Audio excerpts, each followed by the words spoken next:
పార్టీలు ఏదో రకంగా పార్టీలు మారుతూనే ఉన్నారు. వారు కూడా ఒక రాజకీయ నాయకురాలు, అలవాటు పడిపోయిన రాజకీయ నాయకురాలు అనుకోవాల్సి వస్తుంది తప్పితే వేరే ఏముంటుంది. అంటే వారు పార్టీ పెట్టారు, పార్టీ విలీనం చేశారు. అదే ఏదైతే కాంగ్రెస్ పార్టీని అంతకితం మాట్లాడారు, ఇప్పుడు అదే కాంగ్రెస్ పార్టీ మంచిది, దేశానికి మంచిదని మాట్లాడుతున్నారు కదా. దాన్ని బట్టి తప్పితే అంటే ఒక అభిప్రాయాన్ని మారుస్తున్నారు కదా.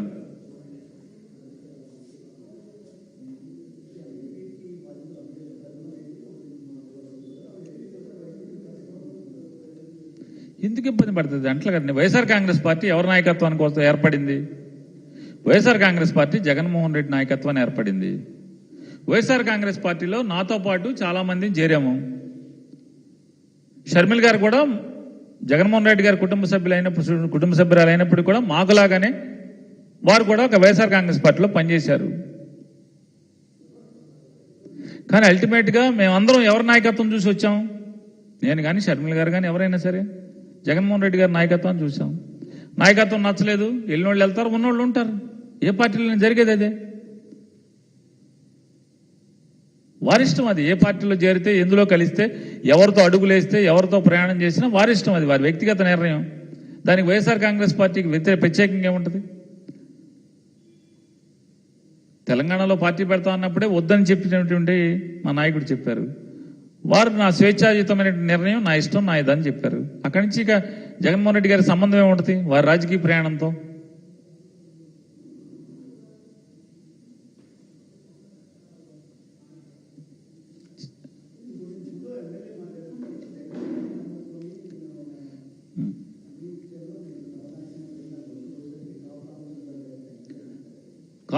కాపు రామచంద్రారెడ్డి గారు ఎన్నిసార్లు ఎమ్మెల్యే చేశారు? వైఎస్ఆర్ కాంగ్రెస్ పార్టీలో 2 సార్లు ఎమ్మెల్యే అయ్యారు. వైఎస్ఆర్ కాంగ్రెస్ పార్టీ గుర్తుతో జగన్మోహన్ రెడ్డి గారు బొమ్మతో తప్పితే ఆయన ఎమ్మెల్యే కాగలడా?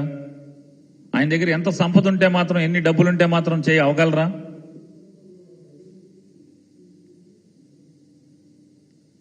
నేనైనా, ఒక కాపు రామచంద్రారెడ్డి గారు కాదు, నేనైనా మా దగ్గర డబ్బులు బోళని ఉంటే ఇండిపెండెంట్ గానే పోటీ చేసుకోవచ్చు కదా. జగన్ గారి బొమ్మ పెట్టుకుని ఆయనతో పాటు పోటీ చేయాలి, జగన్ గారి గుర్తు తీసుకుని పోటీ చేయాల్సిన అవసరమే ఉంది, పార్టీలో చేరాల్సిన అవసరమే ఉంది.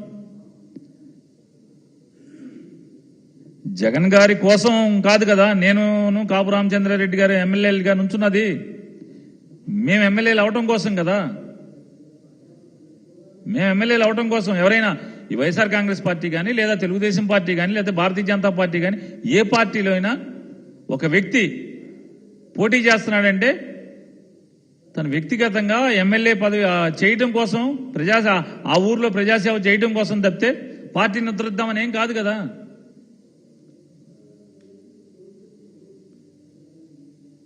ఇప్పుడు నేను కాపు రామచంద్రారెడ్డి గారు కాకపోతే ఇంకొకళ్ళు వస్తారు. పార్టీలకి ఎమ్మెల్యే అభ్యర్థులు ఏమి ఇది కాదు కదా.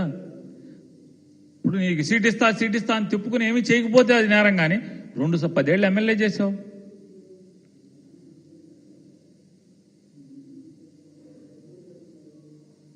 కాపు రామచంద్రారెడ్డి గారు జరగముందు కూడా చాలా మంది ఉన్నారు కదా జెండా మోసిన వాళ్ళు. మరి వాళ్ళేమనుకోవాలి కాపు రామచంద్రారెడ్డి గారికి టికెట్ ఇచ్చినప్పుడు? అదే రాయదుర్గంలో ఎంతమంది ఆశపడి వచ్చి ఉంటారు? అది అంటే పదవి ఇస్తే ఒక రకం, అవకాశం ఇస్తే ఒక రకం, అవకాశం ఇవ్వకపోతే ఒక రకం మాట్లాడటం అనేది ఎంతవరకు సమంజసం అనేది మమ్మల్ని మేము ప్రశ్నించుకోవాలి.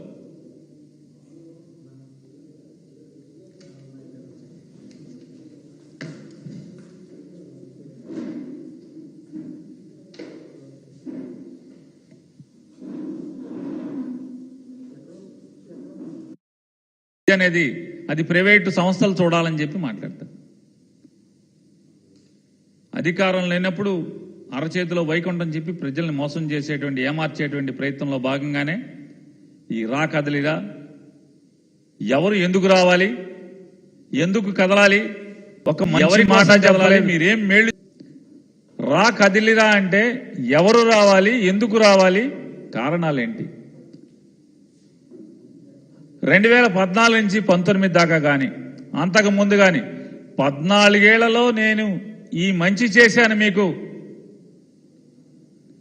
ఈ 5 ఏళ్లలో ఆ మంచి జరగట్లేదు, కాబట్టి మీరందరూ కదిలి రండి, నా నుంచి మీరు ఈ ప్రజలు మేలు పొందారు కాబట్టి మీరందరూ కదలరండి అని చెప్పేటువంటి ఒక్క మాట కూడా ఆ సభలో చంద్రబాబు చెప్పలేదు. ప్రజలు ఎందుకు కదలాలి, ఎందుకు రావాలి తన దగ్గరికి?